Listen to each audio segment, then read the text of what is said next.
Hi guys, this is Aamir Ahmed from Hidden Tech Solver. और आज का जो हमारा टॉपिक है उसमें हम सीखने जा रहे हैं कि वर्चुअल मशीन हम कैसे क्रिएट करते हैं ESXi के अंदर। तो इससे पहले कि हम ये देखें कि वर्चुअल मशीन कैसे क्रिएट करते हैं, पहले हम ये देख लेते हैं कि हमने पिछली क्लासेस में हम क्या क्या पढ़ चुके हैं। तो ये अभी मैंने अपना चैनल खोला हुआ है। तो ये मेरा चैनल है हिडन टेक सॉल्वर। इसमें हम चले जाते हैं, यहाँ पे हम देख लेते हैं हमारे पास कुछ चीज़ वीडियोस मैं पहले अपलोड कर चुका हूँ, जैसे कि अंडरस्टैंडिंग वर्चुअलाइजेशन का कॉन्सेप्ट आपको मिल गया है। VMware कैसे इंस्टॉल करते हैं ये आपको कॉन्सेप्ट मिल गया है। और उसके बाद ESXi को हम कैसे इंस्टॉलेशन करते हैं उसका भी आपको कॉन्सेप्ट मैंने इस वीडियो में दे दिया है, ये इस वीडियो में। उसके बाद VMware की और ESXi कुछ बेसिक कॉन्फ़िगरेशन, कुछ सेटिंग्स जो इसमें मैंडेटरी होती हैं देखने के लिए, बाज़ों का इश्यूज़ आ जाते हैं, तो वो इस चीज़ में मैंने मेंशन की है। तो आज जो हम वीडियो बना रहे हैं उसमें हम ये देखेंगे वर्चुअल मशीन्स कैसे क्रिएट करते हैं। तो चलें वीडियो की तरफ चलते हैं बगैर कोई टाइम ज़ाया किए हुए। तो ये मेरे पास वर्चुअल मशीन ओपन है, यहाँ पे रनिंग में मेरे पास वर्चुअल मशीन। मैं इसका डायरेक्टली पोर्टल लॉगिन करता हूँ ESXi का, और फिर हम अपने वीडियोस की तरफ चलते हैं। जैसे ये मेरे पास IP एड्रेस है, ये मैं इसको लॉगिन कर लेता हूँ। यहाँ पे हम डालेंगे रूट का पासवर्ड। तो जो भी आपका रूट का पासवर्ड है वो आप इसके अंदर एंटर करेंगे। मैं अपना एंटर कर रहा हूँ, और आई होप अभी तक आप इससे फेमिलियर हो गए होंगे, क्योंकि ये मैं पूरा आपको डैशबोर्ड समझा चुका हूँ कि इस डैशबोर्ड में हमारे पास क्या क्या चीज़ें मौजूद हैं। अच्छा, ये मेरे पास पहले से एक टेस्टिंग की मशीन बनी हुई है, इसको हम डिलीट कर देते हैं और न्यू वर्चुअल मशीन क्रिएट करते हैं। तो वर्चुअल मशीन डिलीट करने के लिए हम सिंपली जाएंगे डेटा स्टोर में। यहाँ पे हमने डेटा स्टोर को ब्राउज़ करा और यहाँ से हम इसको डिलीट कर देते हैं।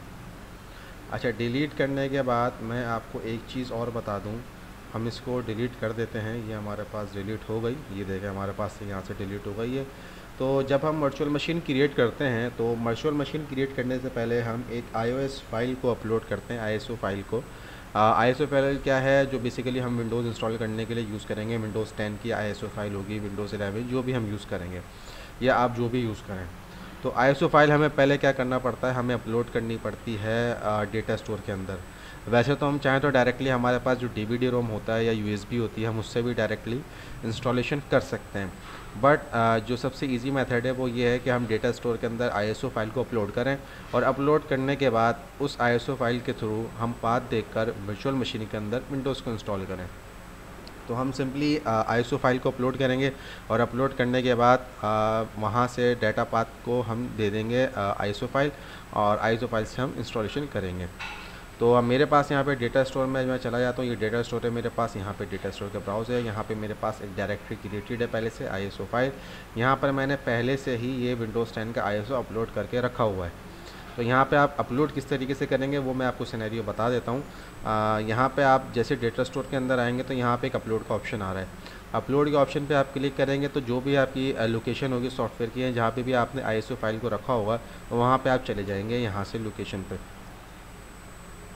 उसके बाद आपकी जो ISO फाइल है उसको आप क्लिक करके और यहाँ पे ओपन पे क्लिक कर देंगे, ताकि और इस ये करने के बाद क्या होगा कि आपकी जो ISO फाइल होगी ये अपलोड हो जाएगी डेटा स्टोर के अंदर। जब ये डेटा स्टोर में यहाँ पर 100% कंप्लीट हो जाए तो आपको यहाँ पे इस तरीके से शो हो रही होगी। तो ये हमारे पास मैंने पहले से करके रखी हुई है टाइम को सेव करने के लिए। तो अभी हम इसको क्लोज़ करते हैं और डायरेक्टली हम वर्चुअल मशीन की तरफ चलते हैं। इसको मैं रीलोड कर लेता हूँ, ये मेरे पास आ रही है, हालांकि डिलीट हो चुकी है।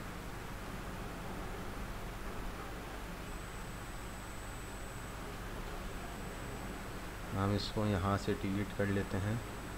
Virtual machine deletion field might remain from the data store. अच्छा, यहाँ हमारे पास ये डिलीट हो गई है। खैर, हमने डेटा स्टोर से हम पहले इसको डिलीट कर चुके हैं वर्चुअल मशीन को।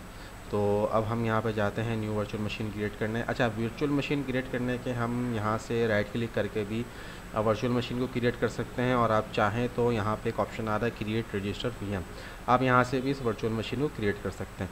तो सिंपली हम क्रिएट और रजिस्टर्ड वर्चुअल मशीन की तरफ जाते हैं, और यहाँ पे हमारे पास ये कुछ ऑप्शंस दे रहा है। तो इन ऑप्शंस को भी हम हाथ क्या समझ लेते हैं ताकि हमारे लिए ईजी हो जाए। कि सबसे पहला ऑप्शन है हमारे पास क्रिएट वर्चुअल मशीन। तो ये सिंपली हमारे पास क्या है, जैसे कि अभी हमारे पास कोई वर्चुअल मशीन नहीं है, तो हम एक न्यू वर्चुअल मशीन करने जा रहे हैं ताकि हमें चीज़ों का पता लगे। तो हम यहाँ पे सिंपली क्रिएट न्यू मशीन पे आगे जाके नेक्स्ट करके हम जो भी इसकी कॉन्फ़िगरेशन है वो बेसिक कॉन्फ़िगरेशन करके वर्चुअल मशीन क्रिएट कर देंगे। सेकंड हमारे पास है वर्चुअल मशीन OVF और OVA फाइल। इसमें क्या है, बेसिकली ये बैकअप पर्पस के लिए यूज़ होती है। इन केस हमारे पास कोई वर्चुअल मशीन क्रिएटेड है और हमने उसका बैकअप क्रिएट करना है, तो बैकअप क्रिएट करने के लिए हम जब वो वर्चुअल मशीन को एक्सपोर्ट करेंगे, तो एक्सपोर्ट करने के बाद हम इसमें OVF फाइल के एक्सटेंशन में उसको एक्सपोर्ट करेंगे। इसकी मैं अलग से एक वीडियो बना दूंगा कि आप वर्चुअल मशीन को कैसे बैकअप करके अपने पास रख सकते हैं OVF फाइल के अंदर, उसका भी मैं अलग से एक वीडियो बना के आपको दे दूँगा। तीसरा हमारे पास है registered and existing virtual machine. ये हमारे पास तब यूज़ होती है जब हमारे पास OVF फाइल्स मौजूद हों, या हमारे पास पहले से कोई एग्जिस्टिंग मशीन, कोई हमारे पास बैकअप मशीन हमारे पास डेटा स्टोर के अंदर मौजूद हो।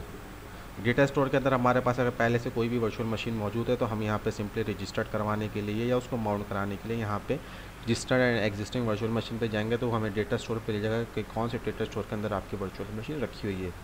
तो सिंपली अभी हम जाते हैं और क्रिएट न्यू वर्चुअल मशीन पे सिलेक्ट करते हैं, और यहाँ से सिलेक्ट करने के बाद हम नेक्स्ट पे क्लिक करते हैं।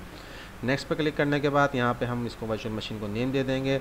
नेम हम अब उस हिसाब से देंगे जो हमारी वर्चुअल मशीन का पर्पज़ है। फॉर एग्जांपल अगर आप डोमेन कंट्रोलर बना रहे हैं, तो यहाँ आप सिंपली लिख सकते हैं DC, ताकि आपकी वर्चुअल मशीन की आइडेंटिफिकेशन हो जाए कि ये वर्चुअल मशीन किस काम आ रही है। तो अभी हम सिंपली वर्चुअल मशीन बना रहे हैं सिर्फ ये देखने के लिए वर्चुअल मशीन बनती कैसे है। तो यहाँ पे हम सिंपली टेस्टिंग के नाम से एक वर्चुअल मशीन क्रिएट कर देंगे। ये मेरे पास कंपैटिबिलिटी है, ये तो हमारे पास जो SXI का वर्जन है ये वो बता रहा है। गेस्ट OS हम आ जाए तो गेस्ट OS हमने विंडोज़ का इंस्टॉल करना है, और उसके बाद वर्जन जो हमने इंस्टॉल करना है वो हमने विंडोज़ 10 का 64 बिट इंस्टॉल करना है। ये सिलेक्ट करने के बाद सिंपली हम यहाँ पे आ जाएंगे नेक्स्ट पर हमने आ गए तो हमारे पास यहाँ पे एक डेटा स्टोर मौजूद है जिसमें हमारे पास 100 GB की एटलीस्ट मौजूद है स्टोरेज। तो यहाँ पे हम सिलेक्ट करने के बाद सिंपली इसको नेक्स्ट करते हैं। नेक्स्ट करने के बाद अब हमारे पास यहाँ पे VM की कस्टमाइजेशन का ऑप्शन आ गया। अब यहाँ पर हम VM की कस्टमाइजेशन ईज़िली कर सकते हैं कि हमने अपनी VM को किस तरीके से बनाना है। फॉर एग्ज़ाम्पल हमारे पास यहाँ पे 2 CPUs हैं, 4 GB रैम है, 48 GB हार्ड डिस्क है। आप चाहें तो इसको इंक्रीज़ और डिक्रीज़ दोनों कर सकते हैं एज़ पर योर रिक्वायरमेंट्स। तो हमारे पास यहाँ पे मेमोरी है 4 GB, हमारे पास जो हार्ड डिस्क है वो 48 GB है, तो हम यहाँ पर इसको 60 GB कर लेते हैं। उसके बाद हमारे पास नेटवर्क है। नेटवर्क को हम इंशाल्लाह किसी दूसरी टॉपिक के अंदर डिटेल में डिस्कस करेंगे। पहले भी मैं इसका एक ओवरव्यू आपको दे चुका हूँ, तो इंशाल्लाह इसको किसी दूसरे टॉपिक में डिटेल में डिस्कस करेंगे। ये हमारे पास CD-ROM है जो मैंने आपके बात की थी ISO फाइल वगैरह अपलोड करने के लिए। तो यहाँ से हम सिंपली होस्ट डिवाइस या USB वगैरह जो हमने कनेक्ट करनी है वो यहाँ से हम कनेक्ट कर सकते हैं, और हम चाहें तो directly data store ISO file को भी कनेक्ट करा सकते हैं, जो कि हम करेंगे। तो यहाँ पे हम जाते हैं डेटा स्टोर ISO फाइल पे। अब ये हमें ले गया हमारे डेटा स्टोर के अंदर। डेटा स्टोर में हम पहुँचे तो हमारे पास यहाँ पे ISO फाइल का फ़ोल्डर बना हुआ है। यहाँ पर हमारे पास विंडोज़ 10 मौजूद है। हमने सिंपली इसको सिलेक्ट कर लिया ताकि हमारे पास ये ISO फाइल कनेक्ट हो जाए, और उसके बाद हम जाएंगे नेक्स्ट पर जाने से पहले मैं आपको हार्ड डिस्क का थोड़ा सा एक ओवरव्यू दे दूँ। ये हमने पहले एक डिस्कस किया था कि हम इस टॉपिक को भी डिस्कस करेंगे, थिन प्रोविज़न और थिक प्रोविज़न। तो थिन प्रोविज़न और thick provision eagerly lazy easy rote, और thick provision eagerly easy rote, इन तीनों में डिफरेंस क्या है। तो पहले हम इन तीनों का डिफरेंस समझ लेते हैं, उसके बाद आगे बढ़ेंगे। थिन प्रोविज़न क्या है? बेसिकली थिन प्रोविज़न हमारे पास स्टोरेज स्पेस के लिए काम आता है, स्टोरेज को सेव करने के काम आता है। फॉर एग्जांपल अभी मैंने अपने हार्ड डिस्क को 60 GB यहाँ पे अलॉट करी है, लेकिन जो मेरी विंडोज़ है वो बेसिकली 60 GB पे तो इंस्टॉल होगी नहीं पूरी, वो मैक्स जो आपकी स्टोरेज लेगी वो 20 GB या 25 GB की लेगी। लेकिन हमारे पास जो यहाँ पे हार्ड डिस्क अलॉट है वो 60 GB की है। जब हम विंडोज़ इंस्टॉल कर लेंगे तो हमारी जो हार्ड डिस्क है सिर्फ उतनी ही स्टोरेज हमारे फिज़िकल हार्ड डिस्क से ग्रैब करेगी जितनी विंडोज़ इंस्टॉलेशन की रिक्वायरमेंट है। 60 GB हमारे पास यहाँ पे आ रहा है कि अलॉट है, बट उसकी जो उसकी रिक्वायरमेंट है वो 25 GB की है, तो वो 25 GB उसमें से ग्रैब कर लेगी। इन केस हमारी ये रिक्वायरमेंट बढ़ती है, हम सॉफ्टवेयर इंस्टॉल करते हैं या और कोई चीज़ करते हैं, तो ग्रेजुअली वो हार्ड डिस्क इंक्रीज़ होती जाएगी। एकदम से 60 GB पूरी हार्ड डिस्क आपकी वर्चुअल मशीन को अलॉट नहीं होगी। तो ये है थिन प्रोविज़न का कॉन्सेप्ट। ये हमारे पास स्टोरेज की स्पेस सेविंग के लिए यूज़ होता है। सेकेंड हमारे पास थिक प्रोविजन ये बेसिकली क्या करेगा, पूरी की पूरी 60 GB अलॉट कर देगा पूरी एक वर्चुअल मशीन को। इसमें इस स्टोरेज को हम अपने फिज़िकली किसी भी जगह पे इस्तेमाल नहीं कर सकते। थिक प्रोविजन ईगरली ज़ीरो, ये हमारे पास बेसिकली इस क्लस्टरिंग के लिए यूज़ होती है। इसका बेसिक कॉन्सेप्ट ये है कि हमारे पास जब हम क्लस्टर्स यूज़ कर रहे होते हैं उस वक्त ये जो हमारे पास थिक प्रोविजन है वो हम यूज़ कर रहे होते हैं। मेजॉरिटी जब हम इन्वायरमेंट में काम कर रहे होते हैं तो हम थिन प्रोविजन को ही सिलेक्ट करके और अपना काम चलाते हैं ताकि हमारे पास स्पेस सेविंग हो सके। उसके बाद हम सिंपली नेक्स्ट पर क्लिक कर लेंगे। नेक्स्ट पर क्लिक करने के बाद इसने हमें एक पूरा ओवरव्यू दे दिया कि हमारे पास हमने क्या क्या चीज़ें कॉन्फ़िगरेशन की है और क्या क्या चीज़ें सिलेक्ट की हैं। तो फिनिश पर क्लिक करते हैं, ये हमारे पास वर्चुअल मशीन क्रिएट हो गई है। वर्चुअल मशीन हमारे पास यहाँ पर क्रिएट हो गई है और यहाँ पे हम सिंपली क्लिक करते हैं वर्चुअल मशीन के ऊपर। ये क्लिक किया हमने तो हमारे पास यहाँ पे वर्चुअल मशीन का पैनल खुल गया।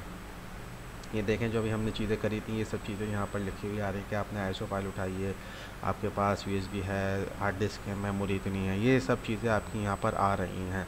हमने वीएम क्रिएट करी तो उसका एक लॉक क्रिएट हो गया कि आपने यहाँ पे एक वीएम क्रिएट कर ली है। सिंपली अब हम पावर ऑन करेंगे वर्चुअल मशीन को। तो वर्चुअल मशीन को पावर ऑन करते वक्त हम यहाँ से भी पावर ऑन कर सकते हैं, जो सिंपली एक बटन आ रहा है, और हम इसको डायरेक्टली यहाँ से भी पावर ऑन कर सकते हैं। तो हम यहाँ से डायरेक्टली पावर ऑन करते हैं और वर्चुअल मशीन को विंडोज़ के इंस्टॉलेशन की तरफ लेके जाते हैं। हमने यहाँ पे क्लिक करा, हमने ये हमारे पास कंसोल ओपन हो गया और कंसोल ओपन होने के बाद फौरी हमने स्पेस प्रेस कर दिया ताकि हमारी जो विंडोज़ है वो इंस्टॉलेशन की तरफ चली जाए। जी तो गाइस आप ये देख सकते हैं कि यहाँ पर हमारे पास विंडोज़ इंस्टॉलेशन कंप्लीट हो गई है। और यहाँ पर अगर मैं आपको दिखाऊं तो यहाँ पर मैं CMD टाइप कर लेता हूँ। इसमें यहाँ पर हमारे पास control panel command prompt open कर रहा हूँ। इसमें हमारे पास यहाँ पे मैं पिंग करके चेक करवा देता हूँ कि हमारे पास यहाँ पे इंटरनेट भी चल रहा है।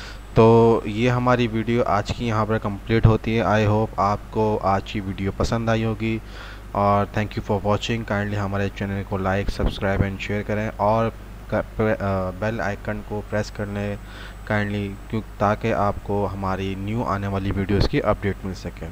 Thanks for watching.